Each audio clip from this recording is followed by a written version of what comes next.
The habitual historic persecution of the Jewish people, it goes beyond anything that's remotely connected to normal human experience. I'm Dr. Andrew Shatte. I'm a PhD psychologist, and I've spent my life and my career following my passion, which is to understand the concept of resilience in the broadest possible way, and to help people from kids who are 0 to everyone throughout the lifespan to become more resilient. I've sort of made it a personal mission to make 8 billion plus people more resilient on this planet. So my name is Pinchas Taylor. I'm a Chabad rabbi down in South Florida, and I'm really happy and excited to be here with you today. So your big thing is resilience. How would you define resilience? It's a great question. It's a question that plagued the field for many, many years.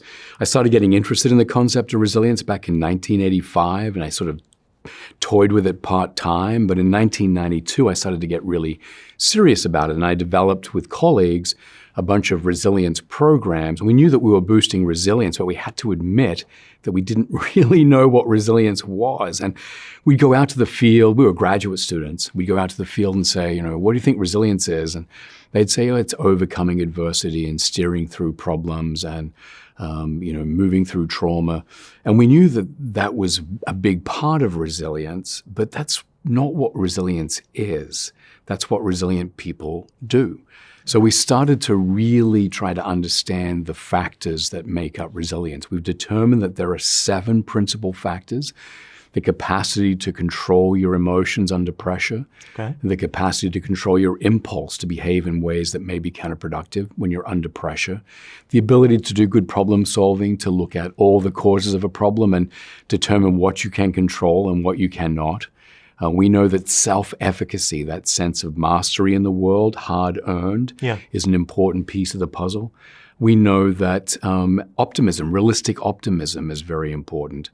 We know that empathy is key because people use their empathy to form social support, which they use when times are tough. And then finally, having that growth mindset, the capacity to reach out to opportunities and challenges. And so we did a lot of experimental work around this in the late 1990s, and we published our book, The Resilience Factor, in 2002, which talked about these 7 factors and how we can go about boosting each one of them. And I think that was one of my biggest contributions to the field, if I've had any, which was that we were really getting a competency model around resilience. Before then, it was kind of squishy, amorphous, difficult to get your arms around. But now we had 7 concrete things that we could measure and we could boost. Would you say that there is a type of person that is more likely to be a resilient person? Certainly not from birth. There's very little evidence to suggest that there's anything to do with nature around resilience. We do know that by the time someone is 7, 8, 9, 10, we're going to start to see whether or not they're resilient or not. We can measure them around about that time in terms of their resilience. But what we know happens is that people develop styles of thinking about themselves and their world and their place in the world. We know that at about 10 years old? Yes, by the time they're about 8 to 12, it's developing. By the time they're 12, it's a pretty strong habit, which is why we refer to it as a thinking style. And by the time they're 18, 19, 20, the research shows it's largely set in stone. And the perceptions they have about themselves and the causes of their problems, and also their views of the future and themselves and how the world should be, these are things that are learned throughout the lifespan. But by the time we are 8 to 12, we've got some pretty strong habits. And how we think about those things, the thinking styles we develop, are the biggest determinant of whether we're going to be resilient or not. Well, one of the things I've read about cultivating resiliency is that in order for someone to gain a sense of resiliency, they need to connect with something higher or outside of themselves. And I believe that's something that you've discussed as well. Could you elaborate on that a little bit? Yeah, absolutely.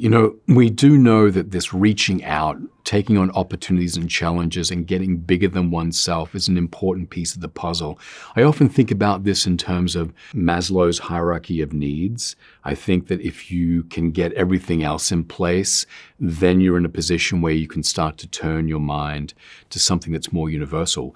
But just because it might be more of a luxury item when it comes to resilience doesn't mean that it's not absolutely essential. And the most resilient people I've ever met, and I've spent 31 years in this business meeting some of the most resilient people in the world, they all have some sense of meaning, mission, and purpose, a connection to something deeper and larger, a faith, a religious belief, a set of values that guide them day in and day out and just make them stronger people. How do you think that the role of faith or spirituality, something higher, something outside of yourself, how do you think that that actually cultivates resilience? I think it does in a couple of ways. And, it's really interesting because we live in a very secular society. And I do a lot of work in the Fortune 1000. Okay. And, when you're training within the Fortune 1000, they expect you to be secular. But I came to a point where I felt as a social scientist, it was actually my duty to go to people and say, hey, guess what? If you want to take the next step in resilience, you need to think about these data that we're gathering because they are incontrovertible. And we're looking at 4 levels of connection to stuff larger than yourself. Some people are just obsessed with their individual goals, the big corner office, making money. Sure. Others will do that, but they also think about their family, a nuclear family, extended family. And then there's a 3rd level where people take care of that, but they're also very invested in their community. But there's a 4th level where people are really getting outside of themselves, and that's going to be a religious faith or a spirituality or a value system. And what we found was that for each step up across those 4 levels, people were significantly more resilient. So in 2010, when I was asked to do a TED Talk, I said to the TED people, I'm going to talk about the importance of spirituality, faith, in terms of resilience. And they said, no, we don't want you to do that. And I said, well, I think I need to, because these data now are unquestionable. Right. And so what I found was that the Fortune 1000 were, for me, surprisingly receptive of this message. And I think that the way that, to answer your question, that it plays out is I conceptualize it like this. If you're at that lowest level where only your individual goals are important to you, then your world is extremely small. And that means when an adversity comes up in your world, it's a major obstacle, a huge mountain, right? But if your world is your community, less so. And if your world is something that has a piece of eternity to it, and I think that's the litmus test, it can be spirituality in the broadest sense. For many people, it is a religious faith, but it's something that was here before they arrived on the planet and will be here after they've gone, and they're attaching to it while they're here. And that gives them a breadth of perspective and existence that means that even the greatest obstacle is really just a speed bump. And so I think that is the way, that's one of the ways in which it actually plays out in a person's life and makes them more resilient. Plus, they're galvanized to act. They wake up every morning with a sense of purpose. Right.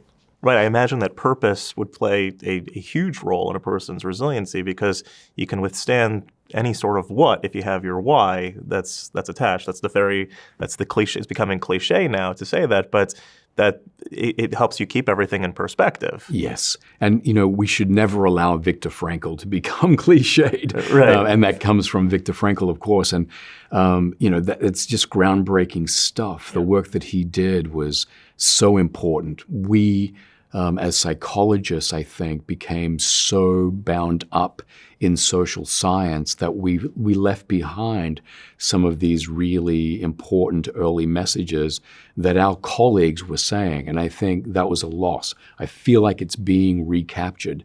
And I do believe that it is For people, it's often religious faith, but it's not always. For some people, it's a love of country. I do a lot of work with the military, and I see them wake up every morning.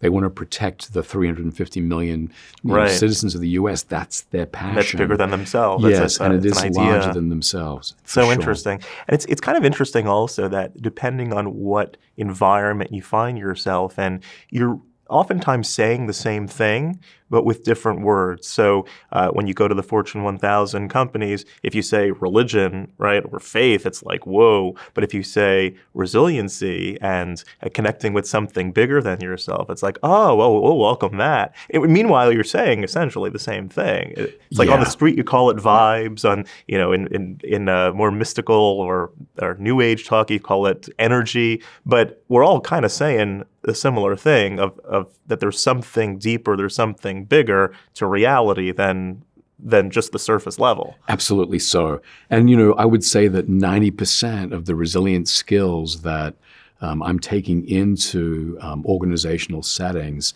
are really not about spirituality or religion. They're about day-to-day, how do we quiet the mind, control our impulses, do better problem solving. But if we neglect that critical 10%, then we're not doing people a service.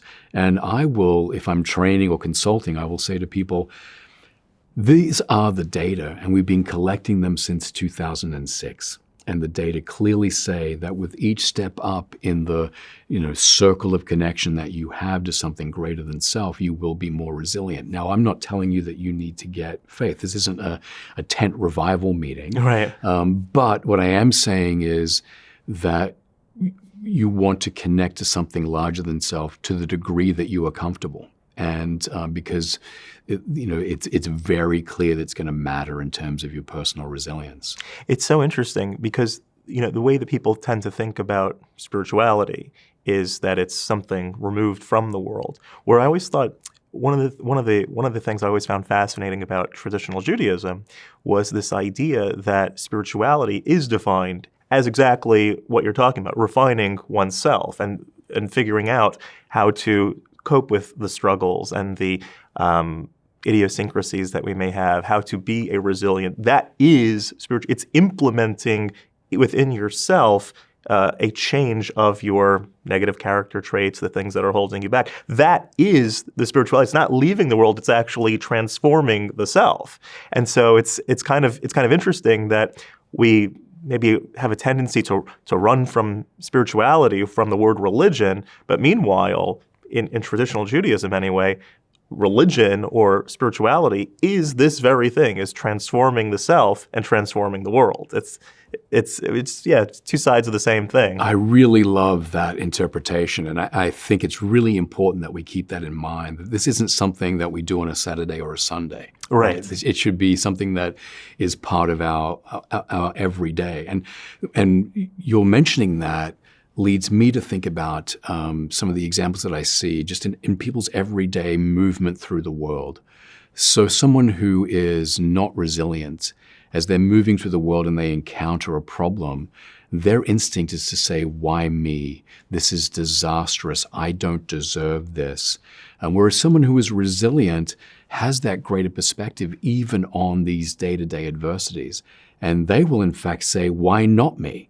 Right. Or what can this teach me? Or exactly. Yeah. How can I learn from this? Or, you can see they almost get a sparkle in their eye when they hit up against the adversity and they're thinking, well, this will be an interesting one to try to solve. And this is a great challenge that's been sent my way. How am I going to deal with this? Or what strengths do I have that I can bring to bear here? That can make the situation better, not just for me, but for others. So, and that does get to your point, that this is a day in, day out thing. So in Jewish history, there's been a lot of resilience, mostly because of a lot of trauma and persecution and all sorts of negative stuff. Have you seen a correlation between resiliency and people having trauma in their life? Or how would you say that trauma actually maybe even helps a person be a more resilient person? I'm not an expert or not even an amateur expert, not even remotely knowledgeable, except what most people know about what the Jewish people have been through historically. It's certainly nothing that I personally have lived. I know the numbers, and it's inconceivable. It's absolutely inconceivable. But if you force me to make some suppositions as to why a people could get through the things that the Jewish people have been through, I would say it's faith in something larger than self. I would say it's a strong sense of belonging.